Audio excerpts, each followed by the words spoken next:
Antoine Klein a démarré le dessin dès son enfance, influencé par son père pastelliste. Aujourd'hui, c'est un artiste indépendant. Il transmet son savoir à ses élèves, comme ici à Sarreguemines, où il anime un stage dessin noir, blanc, gris. Habituellement, on travaille sur papier blanc et uniquement la mine graphite, le crayon de papier, donc la technique classique. Et là, on diversifie un petit peu par des sujets variés et donc des pigments variés. Crayon blanc sur feuille noire, dessin au stylo bille, mélange de crayon et peinture, des techniques variées et des possibilités quasi infinies. Ce matin, les élèves démarrent avec un exercice classique, dessiner un ver à pied. Certains découvrent le dessin, d'autres sont des habitués. J'arrive au bord de la retraite, donc je cherche des occupations. Et j'ai toujours été passionné par le dessin, donc, mais sans jamais en avoir fait, sans jamais avoir eu le temps d'en faire. Pour apprendre à progresser dans le dessin, pour moi c'est un loisir. Je verrai peut-être après ce stage si ça m'apporte autre chose que ce que j'ai connu dans le passé, où c'était juste le plaisir de griffonner. Ça détend, ça permet de rêver et puis aussi de faire rêver les autres. Le dessin, c'est un peu une thérapie, je dirais, quand on est face à notre feuille et en abordant un sujet, on s'évade, on oublie tout. Donc on est vraiment concentré, on est dans notre bulle. Et en même temps, il y a une certaine liberté quasi totale face à la feuille.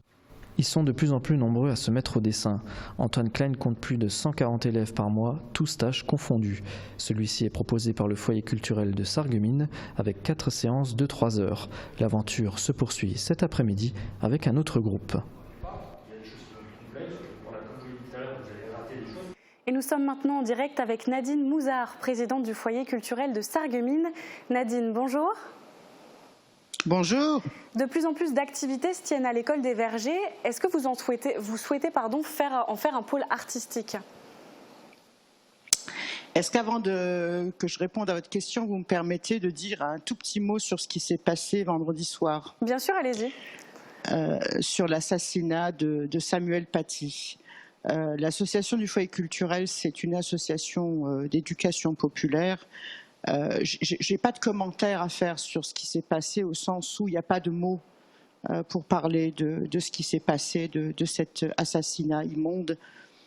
Mais nous sommes une association d'éducation populaire. Il y a beaucoup d'enseignants dans nos équipes d'animation et parmi nos administrateurs. Et je voudrais leur exprimer notre soutien et notre admiration, parce que le métier qu'ils font n'est pas toujours facile, nous le savons bien.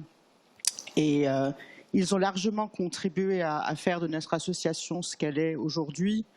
Nous portons aussi, grâce à eux, nous portons les valeurs républicaines de liberté, d'égalité, de fraternité, de laïcité et de mixité. Nous continuerons de le faire avec beaucoup de détermination, parce que notre devise, c'est rencontre, partage, ouverture. Mes pensées, évidemment, pour finir, à sa famille, à ses proches.